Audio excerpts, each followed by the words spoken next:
အားလုံးပဲမင်္ဂလာပါခင်ဗျာ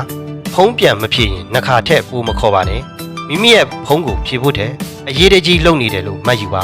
ကိုပြောချင်တဲ့အကြောင်းအရာလေးတွေကိုစာပို့ထားလိုက်ပါပတ်စံချီထားရင်လည်းနည်းများမစုပြန်ပေးပါပစ္စည်းငှားထားရင်လည်းအတူတစ်ချောင်းကပါအစ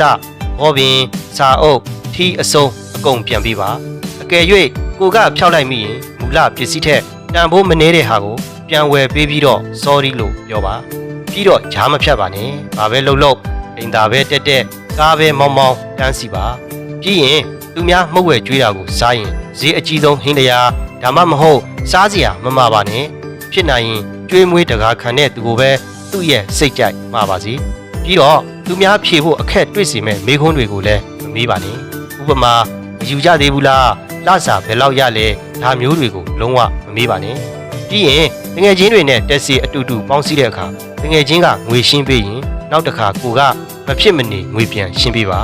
သူတစ်ပါးရဲ့အမြင်တွေကိုလေးစားပါကိုနဲ့သဘောထားချင်းမတူတာကိုလက်ခံပါအရေးတကြီးမှမဟုတ်ရင်ညာကြီးမိုးချုပ်ဖုံးမဆက်ပါနဲ့ပြီးရင်သူများစကားပြောနေတဲ့အချိန်ကြားဖြတ်မပြောပါနဲ့ပြီးတော့ကိုစားနှောက်လိုက်တာကိုသူတစ်ပါးကမကြိုက်ဘူးဆိုရင်ချက်ချင်းကိုချက်ဆိုင်လိုက်ပါနောက်လဲအဲ့ဒီလိုဘယ်တော့မှမစနှောက်ပါနဲ့ကိုကူညီခဲ့တဲ့သူတိုင်းကိုအသေးအမွှားလေးတွေကပါအစကျေးဇူးတင်ကြောင်းပြောပါချီးကျူးစရာရှိရင်လူရှိသူရှိမှချီးမွမ်းပေးပါဝေဖန်မှုတွေကိုတော့နှစ်ကိုကြားမှသာဝေဖန်ပါကိုပြောနေတာကိုစိတ်ဝင်စားဟန်မပြရင်လေအကုန်ခံပြီးဆက်မပြောပါနဲ့သူစိတ်မဝင်စားတာကိုကဘယ်လိုသိနိုင်မလဲဆိုရင်ခတ်တူတို့အဖြေပေးတာအကြည့်တွေကတခြားစီကိုရောက်နေတာကိုနဲ့တဖြည်းဖြည်းဝေးသွားတာမျိုးတွေဖြစ်ပါလေပြီးတော့ခန္ဓာကိုယ်ဝိတ်အတက်အကျနဲ့ပတ်သက်ပြီးတော့လဲဘယ်တော့မှသူတစ်ပါးကိုမဝေဖန်ပါနဲ့လူကိုတွေ့တာနဲ့အရန်ဝါလာလိုက်တာပိန်သွားတယ်နော်စသဖြင့်ပြောတာကလူတစ်ဖက်သားကိုအားငယ်စေပါလေခရီးမထွက်ခင်ရေချိုးတန့်စင်ပါကို့ဘေးမှာလာထိုင်တဲ့သူကတင့်ကိုကျေးဇူးတင်ပါလိမ့်မယ်အရန်ပြင်းတဲ့ရေမွေးတွေစွတ်ထားတာမျိုးကိုတော့ရှောင်ကျင်ပါကို့နှာခေါင်းနဲ့သူ့နှာခေါင်းကမတူနိုင်ဘူးလေ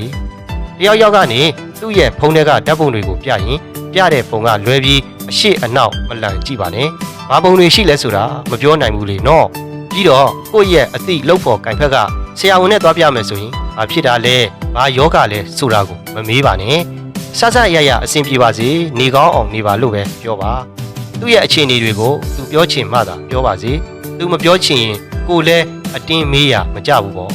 ပြီးတော့ကိုယ့်ရဲ့လက်အောက်ငယ်သားတွေနဲ့ဆက်ဆံရင်ကိုအထက်ကလူတွေကိုဆက်ဆံတဲ့ပုံစံမျိုးနဲ့ပဲဆက်ဆံပေးပါကိုအောက်ကလူတွေကိုရိုင်းဆိုင်ဆက်ဆံတာကလူအထင်ကြီးเสียမရှိပါဘူးလူဒန်းစားမခွဲကြပဲတလေးတစားဆက်ဆံရင်သူများကလည်းကိုကိုတတိထားမိလာပါလိမ့်မယ်ပြီးတော့အစီအစဉ်ဆွဲเสียဆွေးနွေးเสียတွေရှိရင်အဲ့ဒီအစီအစဉ်ထဲမှာမပါဝင်နိုင်တဲ့သူရဲ့အရှိမမဆွေးနွေးမတိုင်မိပါနဲ့ဥပမာအပျော်ခရီးထွက်တာမျိုးပေါ့အထက်နှကြက်တက်ထားတဲ့သူကိုစကားသွားမပြောပါနဲ့သူတောင်နားအေးပါအေးနေချင်တာကိုတေးရေးရှင်ရေးဆိုရင်တော့နှကြက်ကြီးကိုဆွဲဖြုတ်ပြီးတာဟောပြောလိုက်ပါ